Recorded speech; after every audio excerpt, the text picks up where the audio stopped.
So hello and welcome to our very first podcast here at the MySafe studio. It is actually quite a special moment for us here at MySafe, not only because it is the first podcast we're actually producing for our listeners, but also we're very proud of having the founder and CEO Terence called Terry, here in the studio, and he will talk a little bit about the beginnings of MySafe, about a little bit about himself, how he get to come to the industry in the safety and the security business. Terry, welcome to MySafe. Thank you so much. A very nice introduction. I really appreciate it. Welcome to your very own podcast. My very own podcast, for example. Yeah, I'm a celebrity now. So to say. Terry, if you just can talk us through a little bit about the humble beginnings of MySafe. What made you start MySafe? Why Dubai? Why not anywhere else in the world? Great story, actually, Sascha. I'm very glad to start the conversation on that basis. MySafe is a labour of love. It's something that I got into by mistake. One thing led to another. And the more I researched it, the more I realised that this is a concept, this is a business opportunity, this is a service that's been around for 150 years. But for lots and lots of different reasons, it would still be delivered the exact same way as it originally was 150 years later. And I couldn't see how that made sense. And the more I drilled into it, the more I realised this could be quite interesting. And the dynamics which underpin the concept that we've developed are at play back home in my own country in Ireland when I set this up day one. Then we discovered actually the more we looked at it, the more that those same dynamics were at play in many other countries and regions across the world. And so from humble beginnings, we end up in a situation where we find ourselves in Dubai, which a window to the world, if you like, and inundated with requests that we should take a look and see, can you do this in my country? Can you do this in my region? Can you do this in my continent? And that's really the evolution of the story, from a very humble beginning, an idea, if you like, to a point where now we realise, 6 years later, there are real opportunities to develop this concept. There's a demand out there, and we're in a position to provide a solution to that demand. You've mentioned an industry that is around for almost 150 years. So the question is, what is MySafe doing differently to an industry that has been that old? Yeah, it's a great question. You know, the security industry, I've been in that industry my whole life. Military initially, anti-terrorist unit for 15 years, and then in corporate security. So I've been, I guess, if you like, blooded in that industry. And I've come to realise that while it has many great facets, it also has a tendency to tunnel people into a particular way of looking at something. And I realised in the concept of the safety deposit box industry, here was a concept that was at its core about protecting small items of value. Like, I mean, it started off 150 years ago in the States, where the frontiers people, they had a suitcase full of stuff, and while they're on their travels, they needed someplace safe to keep that while they were on their journeys. They gave it to the local bank. The bank held on to that until they came back 6 months later. It has its genesis in those roots. That's where it came from. And I realised that, you know, today, if you look at the traditional safety deposit box industry, it's still the same thing. You go to your local branch, you tell them you have some stuff to put away, they give you a key, they keep your key, and that's fantastic, unless there's something going wrong, in which case now I'm blaming you and you're blaming me. And I realised there has to be a different way. There has to be a smart way, if you like, a way that bakes in to the fact that the modern world is a very different place compared to what it was 150 years ago. So there have to be added benefits and added value services that we can implement, or we can bake into this original concept to make it something more interesting, more meaningful to a 21st century solution. Let's stick to the 21st century solution. I did a bit of a research, and I was looking into what did actually safe deposit boxes look like 150 years ago. And lo and behold, I look at these boxes and I look at these boxes today.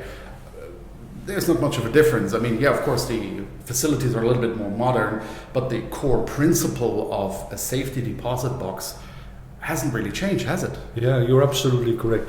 The first ever advertisement in the media 150 years ago spoke about 50 iron boxes, jewel key. And at that time, that was the innovative approach, a jewel key. Well, frankly, fast forward 150 years, and by and large, the industry remains in that place, the traditional industry. You have a key, I have a key, I go into your facility, you allow me behind the 50-ton door, you put your key into the lock, I put my key, and I can take out my box.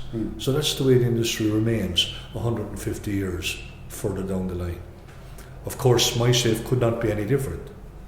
If you enter a MySafe facility, you don't see any 50-ton door. You don't see any thousands of boxes on the walls like you would in the movies. You see absolutely nothing. You sit at a desk. You punch in 4 digits as if it was an ATM.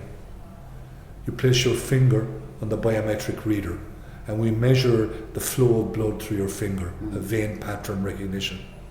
And if that matches up with what you registered, the robotics deliver the box in 10 seconds. It pops up in front of you, and you're the only person in the world with a key to that box.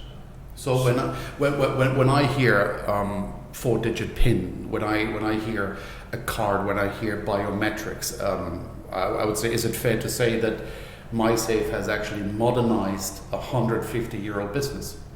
Yeah, we talk about lifting the humble safety deposit box into the 21st century. That sounds like a strapline in marketing, and of course it is, but it's also the truth. We eliminate the mystique of the dungeon underground. We eliminate the concept of screening and scanning and making sure you make an appointment 3 days in advance and you come with 20 documents. We take all of that away, and we develop a concept that's at its core about convenience and relevance. So exactly like you say, you simply swipe into the pod, you sit at the desk, you punch in your 4 digits, you place your finger on the biometrics, and that's the most secure security features of their kind in the world. All those match, the robotics deliver the box, it pops up 10 seconds in front of you, and then you're the only person who can access that box. So yeah, it is about taking a look at modern technology and making sure that that technology is baked into the solution. Okay, so let's talk about security and safety. I mean, obviously a very important topic in the safe deposit box industry. Now, if you can talk us through how secure is actually the facility where those safe deposit boxes are located? Okay, so the best answer to that question, Sascha, is to explain that don't take our word for it. Let's go and ask the biggest insurance market in the whole world. Let's see what they think about it. Because they're in the business of measuring risk and analyzing risk. And so a traditional safety deposit box business anywhere in the world, you're likely to be offered insurance options up to $20,000, maybe $30,000. That's generally speaking the insurance capacity available in a traditional safety deposit box center. In the case of MySafe, we're in a position to offer our clients insurance up to $1.36 million per box. And that seems astronomical, maybe 20, 30 times more than anybody else in the industry. And that's the real reflection of the level of security that's inherent in this integrated process. And again, like I said, that's not us saying that, that's the insurance industry who have a view on the level of risk, the level of exposure that's inherent in the automated concept. Okay, let's stick to the security and the safety part of the business. So when a client registers or comes to one of those sites, how does it usually work? Okay, so one of the unique features that the only document you require is a copy of your passport or a copy of your Emirates ID in the case of the UAE. And based on that document, then we're in a position to identify pretty much all the features known to man about you. That's available to the relevant authorities in circumstances where they have a need to capture that data. And basically you present that documentation to the MySafe site. It takes 10 minutes to register you, no more. And once you're registered, then immediately the box is available to you. More importantly, you never again have to make another appointment because all of our sites are open and staffed 24/7. So no requirements from the customer, no waiting list or anything? Nothing whatsoever. All of the sites are available. We've got boxes available on 6 different sites right now across the city, from Jumeirah Lake Towers all the way through to Almanzil downtown and indeed to the airport and the Grand Hyatt Hotel in Old Meta. So yeah, no waiting lists of any kind. The box is available 10 minutes after you sit down to register, and never again do you have to make another appointment. Just slip in, come and go, whatever you please, unlimited. I would assume that there are different sizes of boxes, for example, if you can talk us through a little bit about that. Yeah, so what we've done is all of our boxes, just to keep it simple, they're all the same width and the same length, which is wider and longer than an A4 sheet of paper. So you can put files or folders flat in all of our boxes.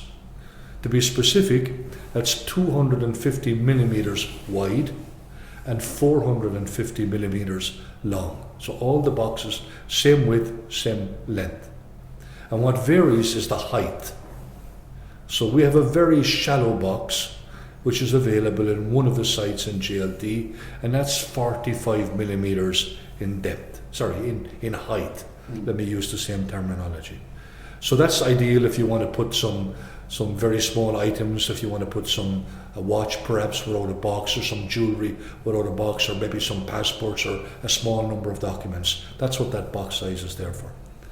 And then across all the other sites, we have boxes that are 70 millimeter in height, 120 millimeter in height, and 170 millimeter in height, which is our extra large box. And ironically, by far, our most popular box. I am going through some MySafe sites and I see CCTV cameras, I see security staff on site. So who's monitoring the footage and are there any inspections happening that gives me as a client this comfort feeling of not only are my belongings secure inside the box, but the whole facility is secure as well? Yes, of course. So one of the reasons we chose to launch in Dubai, to be very frank with you, is because it's such a highly regulated market. We wanted to stress test the concept. So first and foremost, we are a regulated industry. And what that means is that in order to trade, we must secure a license that's issued by the Security Industry Regulatory Agency. They provide you with it's called an NOC, so no objection certificate. You must get that, and you must get that every single year. So it's renewed annually on the basis of an audit that's conducted directly by the Security Industry Regulatory Agency, the special division of the Dubai Police here in the UAE. So that's the first thing. And to answer your question more specifically, they stipulate the levels of CCTV, alarm, access control, and all of the other security features that you can imagine. They're all stipulated by the authorities. And one of the really, really interesting things about the Dubai market, unlike other markets where that would tend to be monitored by a private security company, in the UAE, all of that infrastructure is monitored directly by the Dubai police, 24/7. So it's a huge degree of comfort, not just for the consumers, for the clients, but also for the management and the stakeholders in MySafe to know that we've got such a powerful partner, if you like, working together to protect and ensure that we can protect the belongings of our clients. Let's move away a little bit from the safety and security aspect of the business and let's talk a little bit more about the ownership of a box. So I rent a box at the MySafe site here in Dubai. Now I want my wife to have access to that as well, or a friend of mine. How does it usually work? So in our case, we allow you the option to be able to authorize a second person. So there's a beneficial owner of the box, and then you can nominate a second person who would have the exact same access rights as you have. And you can change that at any time during the rental. In fact, we don't even charge for that service. We make that recommendation to clients. And in those circumstances, it's exactly the same. That nominated person presents themselves to the site We register them, we issue them with their own swipe card, their own 4-digit PIN code, we take their biometrics, and they have one of the 2 keys that are unique to that box. So once they've registered them, they have the exact same access rights as you have. We were talking earlier about modernizing an industry that is around for 150 years. You have already very elegantly explained about the robotics, the biometrics and so forth. Is there anything else that MySafe has in the sleeves in order to, let's say, future-proof that industry, in MySafe in particular? So we have an in-house technical team who are constantly working on an R&D project. We have a global distribution agreement with the manufacturers of our safes who are based in Japan. They're the industry leader. They've been doing this for 30 years. So we have a very, very strong relationship with that manufacturing company. At the end of the day, we are the front end, if you like. So we're constantly feeding back observations from the clients, our own different views, and we're constantly refining the product so we maximize the security and we ensure that the efficiencies are passed on then to the client.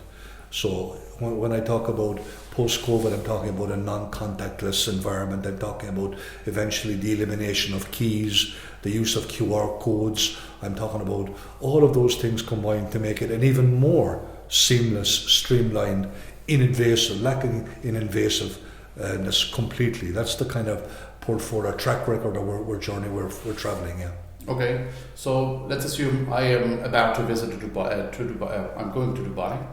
I'm sitting at the airport. I hear about MySafe. I think it's a good idea. I would like to rent a box, but at the moment I'm currently not physically in Dubai. Can I rent a box?